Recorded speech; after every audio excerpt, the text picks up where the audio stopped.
Yeah, that's a pretty difficult thing to come up on stage after. That was absolutely spectacular. But what I want to talk about tonight, and I'll try to be brief, which is not something I'm very good at, but food. And food is something that has been talked about a lot in a lot of different situations, and I'm going to try to put a little bit of a different spin on the concept of food in terms of unexpected innovations, and especially what happens here in the capital of Alabama and in our region right now after a very interesting election a couple days ago. So start out with my favorite chicken. Got to introduce him. Still, I think my favorite chicken. But food. So what is food, and how do we access food, and why is it such a critical component to every aspect of our entire life and perhaps our entire civilization? So the talk that I was going to give is sitting on the floor over there. And the things that I heard tonight really very quickly changed some of the things that I wanted to talk about. One of the things that JW touched on earlier at the beginning of this TED Talk was this idea that Alabama is about to celebrate its 200th year anniversary.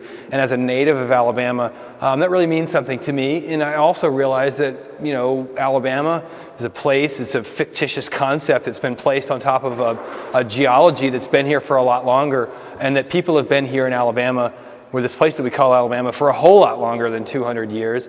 And from my perspective as an urban farmer, as a food producer, as a parent, as a human, I realized that people have been producing food and living very sustainably on this land, literally, that we're sitting in or standing on tonight for so long. And here we are in America in the 21st century, 2012, and we're looking at how do we, you know, potentially, as a parent, look at ensuring that our kids have access to the same resources that we have to ensure that they have a healthy, happy, productive life. So really, food for me is about ensuring that my grandkids have a way to live happily on this earth. So I'm going to talk tonight about healthy food. And healthy food is something that, you know, when you get into the definition, like Google healthy food, and you'll get like 6 gazillion, you know,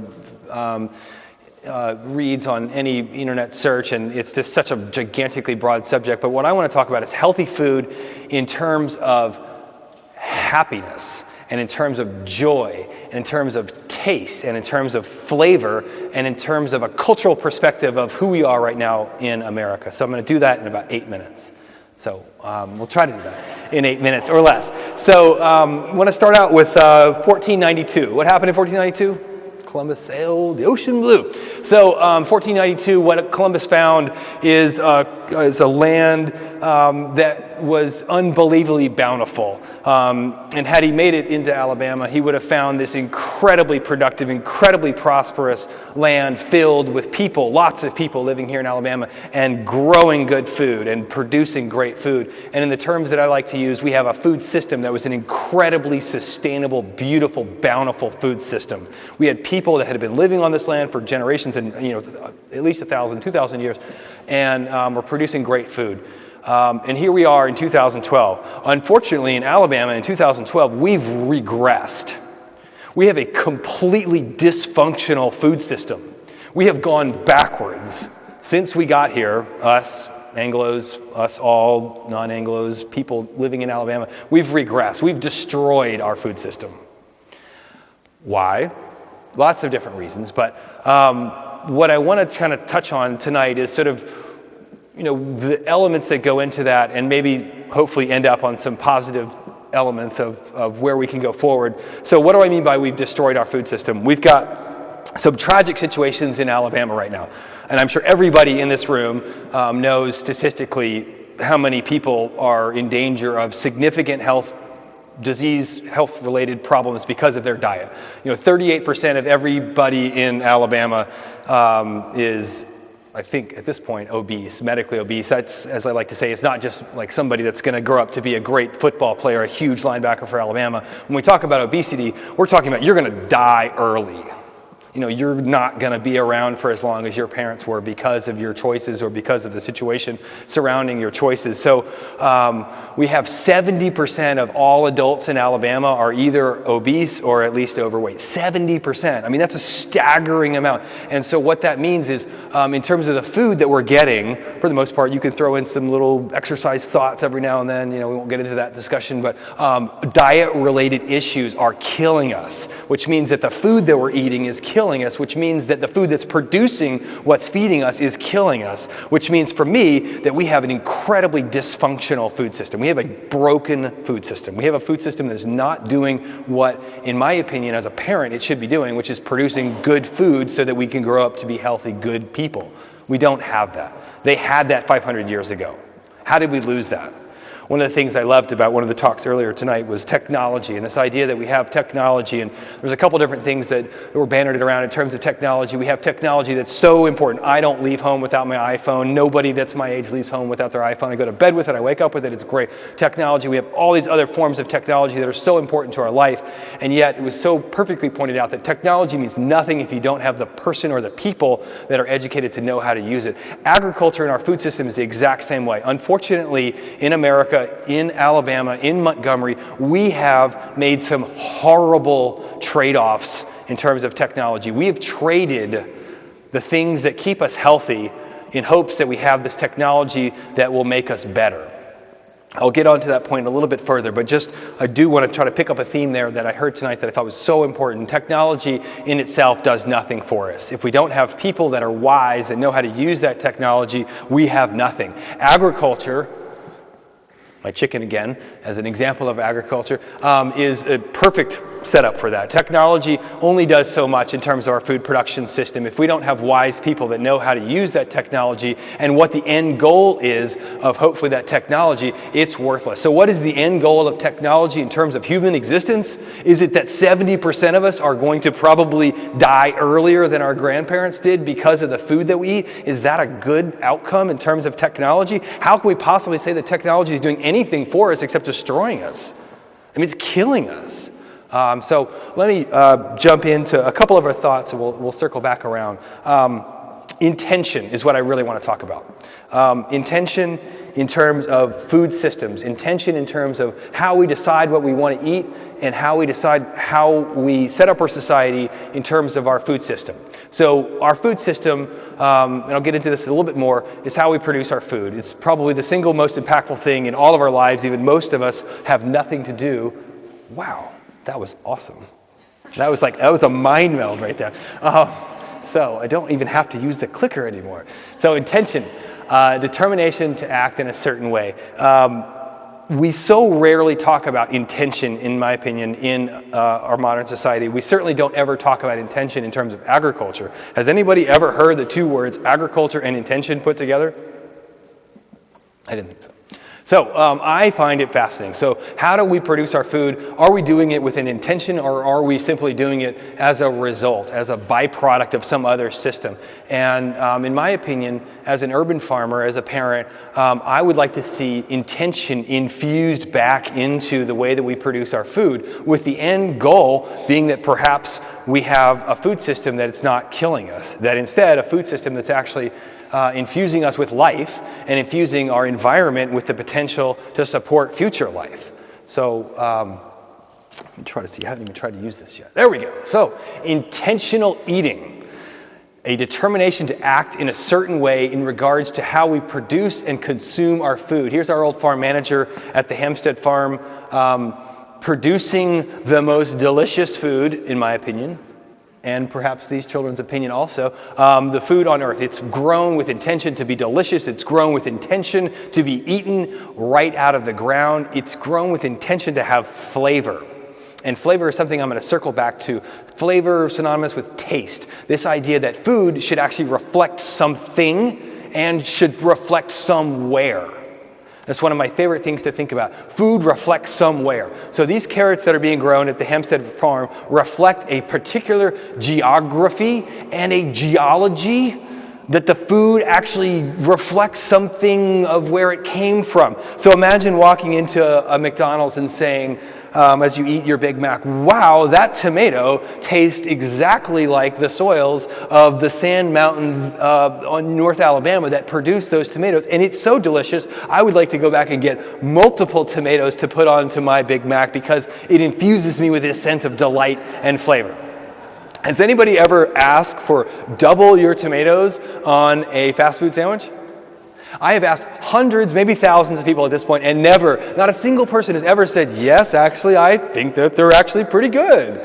No, because the problem is we have this thing called unintentional eating.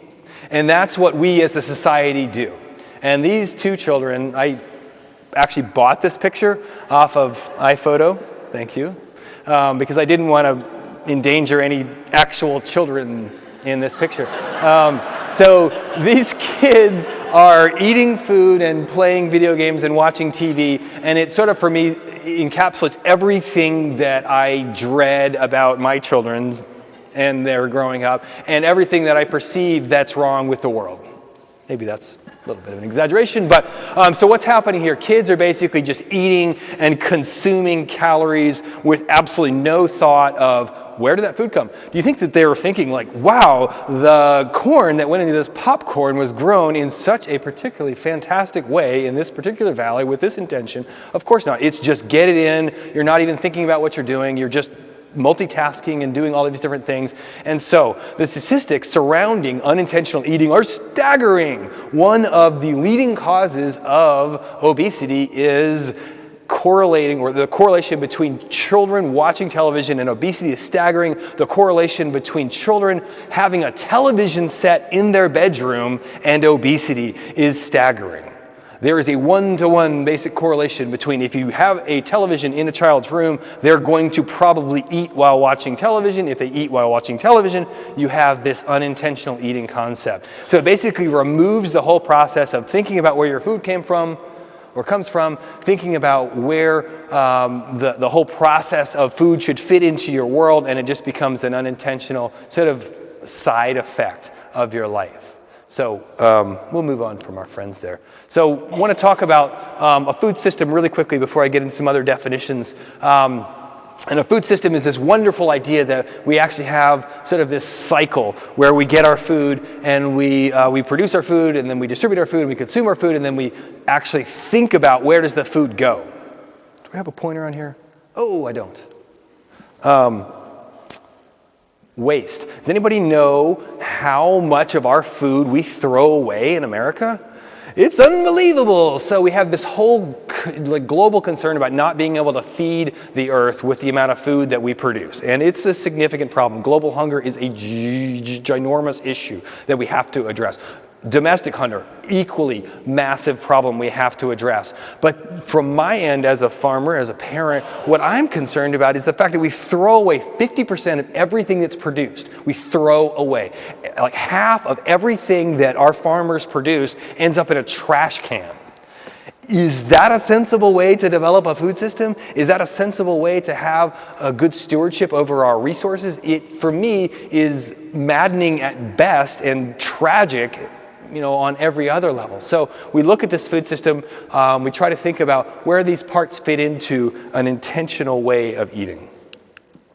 An intentional food system includes a couple of other components. So we have the food production element, we have the food harvesting, we have hopefully people actually cooking food.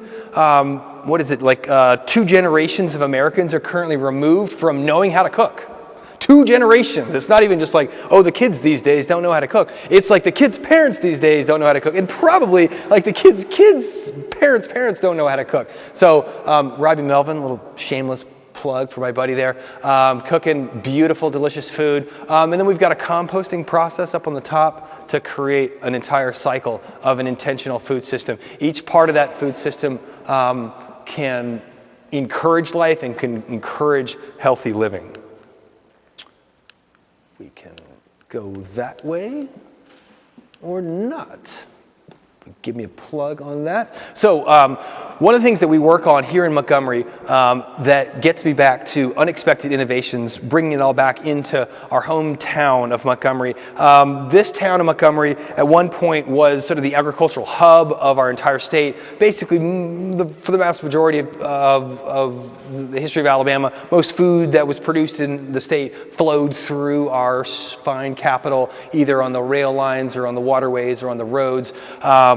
That's changed radically, as probably most of you know. The vast majority of food that we consume here in Alabama, specifically here in Montgomery, is brought in on the interstates. 5% roughly of the food that's consumed in this state is produced in this state. So 5%, staggering number. That means 95% of the food that we consume is actually from outside of the state, which means that billions of dollars leave our state every single year. Part of maybe an intentional food system would be capturing some of those food dollars. I don't know if you need billions of dollars, but I could use billions of dollars, and I would love to see a system here locally that was figuring out how to capture some of those dollars. So what we have here is a graphic that shows a bunch of 8-year-olds figuring out how to do that.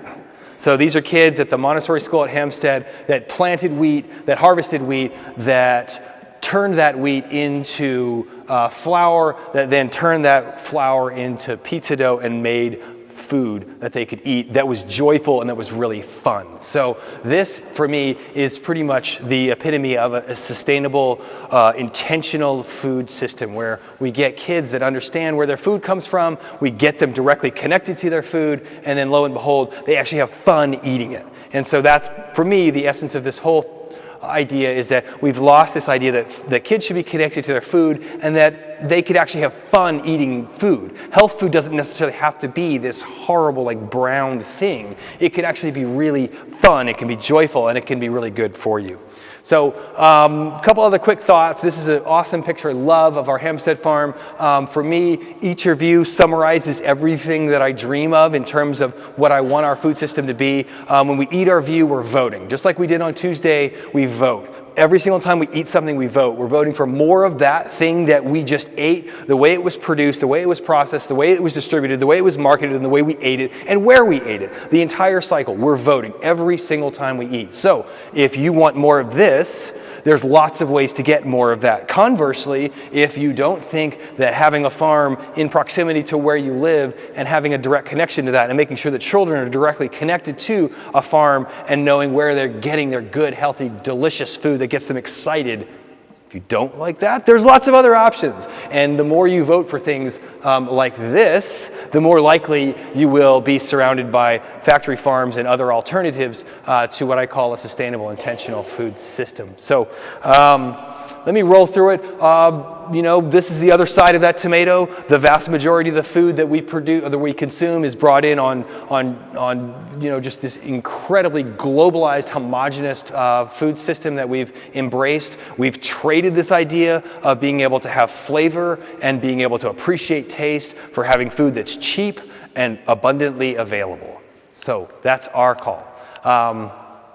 These children, for me, encapsulate the dream that I'll share with you guys as far as sort of circling up what is the TED Talks vision and dream. Get kids like this excited about eating good, fresh, healthy food. These kids were one of the first students that I worked with on an urban farm in a nutritional gardening program. We had them every afternoon for a fall. They went out, they planted radish seeds. We helped them tend to those radish seeds, and then the radishes were ready to be harvested. And they went out into the field and harvested the radishes. And you would have thought that instead of radishes, there was actually gold buried in the field. These kids got so excited. I mean, screaming, like literally bouncing up and down on the ground, screaming with joy as they're pulling these radishes out of the ground, literally having to pry the radishes out of their hands to wash them off before they ate them. So, you know, of course, kids in the inner city in the, you know, major metropolitan area of the South love radishes, right? No, they don't love radishes. And they've never, this is the first time they've ever probably even seen radishes, but there's intention. They put the seed in the ground, they take care of it, they have ownership over it, they harvest it, they're like, yeah, that's mine. That's how you get kids excited about eating good, fresh, healthy food, and that's how we change our food system. So the last thing I'll say tonight is we at the Hampstead Institute are working on this new concept called Eat South. Educate, act, and transform. We are really excited about trying to change two things in the world. We want to change the way that we produce our food, and we want to change the way that we consume our food. It's pretty easy. Pretty two simple ideas. Not really. Two gigantic concepts, but we're going to try to break it down and try to look at how do we in the South change the way that we produce our food, make it more sustainable, change the way that we consume our food so that it's not killing us. Those are the two basic things that we're going to be working on. You're going to hear lots more about what we do, but really when it comes down to it, getting kids excited about eating good, fresh, healthy food that tastes like food that's grown because it should be eaten as opposed to being shipped. Those are the things that we're working on. So hopefully this gets you excited. Go home, eat good food, enjoy. Thank you.